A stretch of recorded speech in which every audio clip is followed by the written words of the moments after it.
우리 함께 찬송하겠습니다. 찬송가 357장입니다. 찬송가 357장 주 믿는 사람 일어나 우리 함께 찬송합니다. 주 믿는 사람 일어나 다 힘을 합하여 이 세상 모든 마귀를 다 쳐서 멸하세.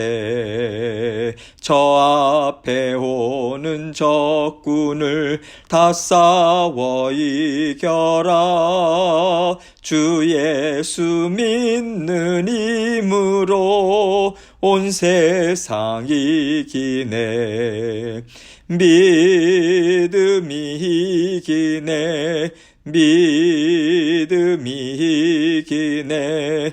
주 예수를 믿음이 온 세상 이기네. 온 인류 마귀 괴율로 큰 죄에 빠지니 진리로 띠를 띠고서 늘 기도 드리세. 참 믿고 의지하면서 겁없이 나갈 때 주 예수 믿는 힘으로 온 세상 이기네. 믿음이 이기네. 믿음이 이기네. 주 예수를 믿음이 온 세상 이기네. 끝까지 이긴 자에게 흰 옷을 입히고 또 영생 복을 주시니 참 기쁜 일일세. 이 어두운 세상 지나서 저 천성 가도록 주 예수 믿는 힘으로 온 세상 이기네. 믿음이 이기네. 믿음이 이기네. 주 예수를 믿음이 온 세상 이기네. 아멘. 기도하겠습니다. 하나님 아버지 감사합니다. 아버지 하나님께서 우리에게 주 예수 그리스도의 이름을 주시고 권세 있는 하나님의 자녀들로 살아갈 수 있도록 아버지 하나님께서 인도해 주셔서 정말 감사합니다. 어떠한 문제도 아버지 하나님 앞에 올려드리고 주 예수 그리스도의 권세 있는 이름으로 악한 사탄 마귀의 괴계를 그 유혹을 물리치며 승리하는 저희 모두가 될 수 있도록 은총 베풀어 주옵소서. 오늘도 영적 전쟁터에서 우리는 살아갑니다. 사랑하는 모든 성도님들의 아버지 마음과 생각 지켜주시고 말씀으로 그 심령을 붙잡아 주셔서 아버지 하나님 성령 하나님과 더불어 오늘도 승리의 하루 하나님 앞에 올려드리는 저희 모두가 될 수 있도록 은총 베풀어 주옵소서. 전하는 자 듣는 자 하나님의 은혜 가운데 침잠케 하시고 아버지 하나님 주시는 말씀 주님의 음성에 귀 기울일 수 있도록 아버지 우리 마음 주님께서 활짝 열어 주옵소서. 감사합니다. 예수 그리스도의 귀하신 이름으로 기도합니다. 아멘. 하나님 말씀 로마서 16장 17절로 20절입니다. 로마서 16장 17절로 20절 말씀 제가 읽겠습니다. 형제들아 내가 너희를 권하노니 너희가 배운 교훈을 거슬러 분쟁을 일으키거나 거치게 하는 자들을 살피고 그들에게서 떠나라. 이 같은 자들은 우리 주 그리스도를 섬기지 아니하고 다만 자기들의 배만 섬기나니 교활한 말과 아첨하는 말로 순진한 자들의 마음을 미혹하느니라. 너희의 순종함이 모든 사람에게 들리는지라. 그러므로 내가 너희로 말미암아 기뻐하노니 너희가 선한데 지혜롭고 악한데 미련하기를 원하노라. 평강의 하나님께서 속히 사탄을 너희 발 아래에서 상하게 하시리라. 우리 주 예수의 은혜가 너희에게 있을지어다. 아멘. 여러분, 이 세상 어디에든 악한 영들은 다 자리를 잡고 있습니다. 아담과 하와를 통해서 사탄은 사람의 마음에 들어왔고 모든 피조 세계에 다 들어가 있어요. 그래서 세상의 어떤 것도 완전하게 깨끗하지 않고요. 죄가 없는 것은 하나도 없습니다. 다 거짓되고 하나님의 뜻을 거스르게 하는 용도로 사용될 수 있는 가능성을 갖고 있는 거죠. 하다못해 아름다운 자연을 보면요, 그것을 통해서 감격하고 하나님을 찬양해야 되는데 그 자연을 통해서도 악한 영들을 숭배하고 또 그 자연을 우상 숭배하는 더러움이 나타나잖아요. 우리가 어떤 마음으로 사용하느냐에 따라서 선한 것도 될 수 있고 거짓된 것도 될 수 있다라고 하는 것을 우리는 이해해야 됩니다. 그래서 하나님께서 너의 마음을 깨끗이 해라. 너의 마음의 중심에 하나님의 말씀이 서 있게 하라. 너희는 오직 나를 사랑하고 내 말을 믿고 쫓아라. 계속해서 마음을 다스릴 것을 말씀하고 계신 것이고요. 우리의 마음이 십자가 보혈로 적셔질 수 있도록 성령 하나님을 통해서 우리에게 그 은혜를 베풀어 주고 계신 것 아니겠습니까? 우리가요, 하나님의 주권과 사랑을 인정하고 믿는 믿음으로 세상을 봤을 때 아름다운 것을 봐도 하나님을 생각하고요, 돈을 봐도 하나님을 생각하면서 그 물질을 사용할 생각을 할 수 있어요. 마음이 더러워지면요, 자연을 봐도 육신의 정욕만 채울 것을 생각합니다. 육신의 즐거움을 채우기 위해서 자연을 사용하잖아요. 그래서 이것이 좋으냐 저것이 나쁘냐, 이것 이전에 마음이 선과 악을 갈라놓는다라고 하는 것을 생각하고 마음에 초점을 맞춰야 합니다. 그래서 바울은요, 오늘 본문에서 마음이 사탄에게 넘어가서 미혹돼서 악한 것으로 사용되는 자들을 어떻게 대해야 하고 어떤 마음을 가지고 주의 몸된 교회와 우리 자신을 지켜나가야 하는지, 이것에 대한 교훈의 말씀을 주고 있습니다. 17절입니다. 형제들아, 내가 너희를 권하노니 너희가 배운 교훈을 거슬러 분쟁을 일으키거나 거치게 하는 자들을 살피고 그들에게서 떠나라. 교훈의 말은요, 필요하기 때문에 주는 거잖아요. 미리 알고 있어야 대비를 해서 우리가 넘어지거나 교회가 어려움을 당하지 않을 수 있으니까. 바울은요, 지금 영적 현실을 가르쳐 주고 있는 거예요. 영적 현실을 알지 못하면요, 우리는 성도인데 교회를 이루고 있는데 어떻게 악한 것이 들어와? 저렇게 새벽부터 열심히 예배 드리고 말씀 공부 열심히 하는데 설마 저 사람이 하나님이 주신 말씀을 자신의 욕심, 자신의 정욕을 채우기 위해서 사용하겠어? 이렇게 생각할 수 있어요. 이렇게 영적 현실을 모를 수 있고요, 세상을 모를 수 있다는 얘기입니다. 세상은 악에 물들어 있고 사람의 마음 또한 악한 것에 의해서 쉽게 다스림을 받을 수 있기 때문에 항상 깨어서 분별하고 대적할 준비를 하고 있어야 한다고 바울은 지금 얘기하고 있는 거예요. 교회 안에도 너희가 배운 교훈을 거슬러 분쟁을 일으키는 사람들이 있을 수 있다고 지금 얘기해주고 있는 거죠. 너희가 배운 교훈은요, 사도 바울이 전한 하나님의 말씀을 가리킵니다. 주 예수 그리스도의 복음을 가리키죠. 말씀을 거스를 경우에 분쟁은 당연히 나오게 되어 있어요. 하나님의 말씀을 대적하는데 하나님의 교회를 흔들지 하나 되게 하겠습니까? 말씀을 은혜로 받지 못하고 십자가 보혈을 의지해서 말씀을 받지 않고요, 자기 자신이 중심이 돼서 말씀을 받는다면 반드시 문제는 일어나게 되어 있습니다. 하나님의 교회는요, 예수님이 머리가 되셔야 되고요, 십자가 보혈을 통해서 우리의 심령이 낮아져서 언제나 하나님의 말씀으로 나 자신의 생각과 마음을 다스리고자 하는 심령으로 말씀을 먹어야 돼요. 그 말씀에 순종함으로 우리가 함께 나아가고 애쓸 때 주의 몸된 교회는 세워질 수 있는 것입니다. 말씀을 들어도 머리만 커진다든가 겸손한 심령으로 나 자신을 쳐서 복종시켜야 되는 그러한 마음으로 살아가야 되는데 말씀을 가지고 다른 사람을 다스리려고 하고 교회를 좌지우지하려는 심령으로 받아들이면요, 당연히 교회는 어려움을 당하게 되어 있는 거죠. 하나님의 말씀이 틀린 것이 아니라 마음이 이미 미혹됐기 때문에, 사람의 마음은요, 하나님의 말씀도 얼마든지 거짓되게 사용할 수 있는, 이렇게 언제든 넘어질 수 있는 존재라고 하는 것을 우리는 알아야 돼요. 깨어서 우리 자신의 마음을 분별할 뿐만 아니라 다른 사람들의 말과 행동도 분별할 줄 알아야 된다라고 하는 거죠. 또 거치게 하는 자들을 살피라, 이렇게 말하고 있습니다.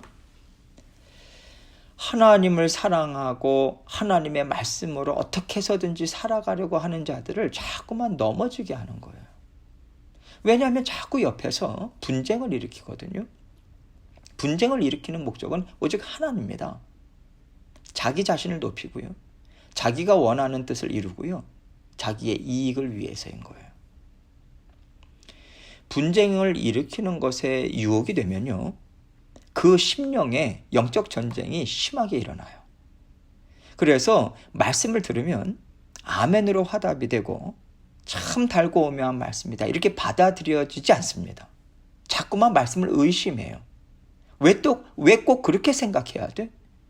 이렇게 자꾸만 받아치는 마음으로 말씀을 듣습니다. 그럴 때 하나님의 은혜를 받아 누릴 수 없죠. 하나님의 은혜를 받아 누리지 못하면 우리의 영은요, 점점 더 약해질 수밖에 없어요. 우리가 완악해집니다. 그럴수록 악한 영들은 더 강하게 우리의 심령을 다스리게 되는 거죠. 이런 과정이 우리에게 있다라고 하는 것을 우리는 놓치지 말아야 돼요. 그래서 바울은 그들을 살피고 그들에게서 떠나라, 이 교훈을 주는 거예요. 살피라는 것은요, 예의주시하라는 거예요. 어떤 사람들의 말과 행동이 하나님의 말씀에서 벗어나서 교회를 위해서라기보다는 자기 자신의 원함을 이루는 데 중점을 두고 있다면요, 이렇게 거짓 교사의 역할을 하는 것으로 분별될 경우에 그 사람들을 사랑으로 덮어줄 수는 없는 거예요. 물론 그들을 위해서 기도해 주고 하나님의 말씀으로 권면도 해 줘야죠. 그러나 그 사람들을 예의주시하는 것은 놓치지 말아야 합니다. 그들을 통해서요, 연약한 심령들이 계속해서 영향을 받을 수 있기 때문에 그래요. 그들의 영향이 연약한 심령들에게 침투하지 못하도록 우리가 살피고 경계해서 철저하게 막아내야 하는 거죠. 연약한 심령이 물드는 것은요, 바로 교회가 넘어지게 되는 것이고요, 하나님 나라가 흔들리게 됩니다. 주의 몸이 병들게 돼요. 그래서 철저하게 함께 지켜내야 한다라고 하는 것을 바울은 가르쳐주고 있는 거죠. 18절입니다. 이 같은 자들은 우리 주 그리스도를 섬기지 아니하고 다만 자기들의 배만 섬기나니 교활한 말과 아첨하는 말로 순진한 자들의 마음을 미혹하느니라. 자신들의 유익과 원함을 위해서요, 순진한 자들의 마음을 미혹한다고 얘기하고 있어요. 여기서 순진하다라고 하는 것은 착하고 순결하다라고 하는 뜻이 아닙니다. 둔하다고 할까요? 영적으로 깨어있고 지혜롭게 잘 분별하고 깨닫는 것이 미약하다라고 하는 뜻입니다. 우리가요, 하나님을 사랑하는 마음, 하나님의 말씀을 쫓는 것, 이것은요, 주저함 없이 우리가 열심히 받아들여야 돼요. 그러나 우리는 이 세상에서 살고 있어요. 그리고 세상은 공중권세 잡은 사탄이요, 힘있게 활동하고 있는 무대입니다. 이것을 우리는 기억해야 돼요. 그래서 항상 깨어서 어떤 것이 하나님의 말씀이고 무엇이 자꾸만 나를 무너뜨리려고 달려들고 있는가, 이거 분별할 수 있어야 합니다. 그리고 하나님이 주시는 지혜, 능력으로 우리가 물리쳐야 되는 거죠. 영적 싸움을 싸워야 합니다. 이런 맥락에서 순진하다라고 하는 것은 지혜롭지 못하고 분별력이 부족하다는 거예요. 그래서 자꾸만 거짓되고 속이는 그 교활한 말, 또 마음에 맞는 말로 살살 구슬려서 사람을 넘어지게 하는 아첨하는 말을요, 분별 못하는 거예요. 그냥 있는 그대로 다 받아들여요. 이것이 연약한 심령들이고요, 연약한 심령들은 악한 영들의 목표물이 될 수 있는 거죠. 그래서 합심해서 경계하고 서로를 지키기 위해서 애써 가야 하는 것입니다. 19절입니다. 너희의 순종함이 모든 사람에게 들리는지라. 그러므로 내가 너희로 말미암아 기뻐하노니 너희가 선한 데 지혜롭고 악한 데 미련하기를 원하노라. 지금 바울은요, 로마 교회 성도들의 순종함에 대해서 칭찬해주고 있어요. 교활하고 악한 사람들이 하나님의 말씀을 거스르는 것과는 대조적으로 하나님의 말씀을 순전히 기뻐하는 거예요. 말씀대로 살고자 애쓰는 순종과 충성함이 있는 거예요. 이것이 로마 교회를 활력 있게 하고요, 복음이 왕성한 아름다운 교회를 이루었다라고 지금 사도 바울은 인정하고 있는 거죠. 그래서 바울은요, 이러한 순종을 통해서 너희가 저 선한데 지혜롭고 악한데 미련하기를 원한다라고 더욱더 권면의 말을 주고 있는 거예요. 아름답게 이룬 교회가 계속해서 성장하기 위해서는 반드시 이 지혜가 필요하다는 거죠. 선한데 지혜로하라. 이것은요, 하나님의 선하심, 하나님의 말씀, 하나님의 성품, 이것에 있어서는 내 것이 되게 하고자 열심히 배워야 하는 거예요. 발빠르게 움직이고 받아들이고 이렇게 지혜로운 자, 열심인 자가 되라, 이 얘기입니다. 반면에 악한 데는 미련하라. 이 얘기는요, 악한 것이 있거든. 저게 뭐지? 난 저런 거 몰라. 나 저것과 전혀 상관없어. 처음부터 아주 상관없는 것으로 아예 받아들이지 말라는 거예요. 철저히 차단하면서 지혜와 분별력으로 주의 몸된 교회, 자기 자신을 아름답게 지켜가라는 거죠. 그리고 바울은 이 지혜와 믿음으로 순종으로 감당할 때 각자의 심령과 교회는 하나님이 주시는 평강이 임할 것이다, 이 약속의 말씀을 전하면서 평강의 복을 빌어주고 있습니다. 20절입니다. 평강의 하나님께서 속히 사탄을 너희 발 아래에서 상하게 하시리라. 우리 주 예수의 은혜가 너희에게 있을지어다. 이렇게 평강의 하나님께서 너희의 왕이 되시고 교회의 주인이 되셔서 하나님 나라를 이루어 가실 것이다. 그렇게 되기를 내가 정말 축복한다, 이 얘기인 거죠. 특별히 하나님께서 속히 사탄을 너희 발 아래에서 상하게 하시리라, 이 말씀은요, 이미 예수 그리스도가 하신 일이잖아요. 그래서 예수 그리스도의 권세를 모든 성도들은 이미 갖고 있습니다. 우리 각자는요, 예수 그리스도의 권세 있는 이름으로 얼마든지 사탄을 이길 수 있다라고 하는 거예요. 우리가 깨어서 분별하고요, 사탄의 괴계를 방어하고요, 대적하는 일을 예수 그리스도의 이름으로 감당할 때 교회는 평강의 하나님이 왕이 되시고요, 성도들은 온전한 평강, 화평 가운데 하나된 마음으로 아름다운 하나님의 나라 계속해서 이루어 갈 수 있다는 것입니다. 우리는요, 이 말씀을 한순간도 놓치지 말아야 돼요. 순간순간 기억해야 합니다. 왜냐하면 지금 이 순간에도요, 악한 사탄은 우는 사자와 같이 삼킬 자를 찾아 두루 다니기 때문에 그렇습니다. 교회 안에도 바깥에도 똑같아요. 이것이 영적 현실입니다. 그렇기 때문에 영적으로 게으를 경우에 우리는 잡아먹힐 수 있다고 하는 것을 기억해야 돼요. 내가 잡아먹히면요, 주님의 몸이 상해요. 하나님 나라가 기울어집니다. 이것을 생각해야 돼요. 그래서 나 자신의 마음과 생각을 지키는 것이 하나님 나라를 위하는 것이다. 나뿐만 아니라 연약한 지체도 내가 합심해서 지켜줘야 된다, 이 마음으로 하나님의 자녀된 권세를 날마다 힘있게 사용해야 돼요. 그럴 때 우리는 하나님이 주시는 평안으로 하나님의 복음이 땅끝까지 흘러가게 하는 역할을 힘있게 감당할 수 있는 거죠. 바울은요, 하나님께서 이것을 약속하셨으니까 믿는 믿음으로 너에게 반드시 그런 일이 있을 것이라고 얘기해 주고 있는 것입니다. 우리 주 예수 그리스도의 은혜가 항상 우리 심령 가운데 흐르고 있다라고 하는 것을 믿고 영적 싸움을 힘있게 싸워나갈 때 우리는 하나님 앞에 쓰임받고 귀한 일꾼이 될 수 있어요. 이 믿음을 가지시고 오늘도 힘있게 주님과 함께 전진해 나가시는 저와 여러분이 되시길 주님의 이름으로 축원합니다. 함께 기도합니다. 하나님께서 오늘 이 말씀을 우리에게 주셨어요. 영적 권세를 가지고 우리의 영적 현실이 무엇인가 우리가 분명하게 정말 이해하고 분명하게 직시하고 우리가 힘있게 믿음의 용사로 싸워나가는 그러한 삶을 살기 원합니다. 하나님 앞에 그 마음의 소원함을 간절하게 올려드리고 또 각자 기도 제목 가지고 주님 앞에 나아가도록 하겠습니다. 기도하시겠습니다.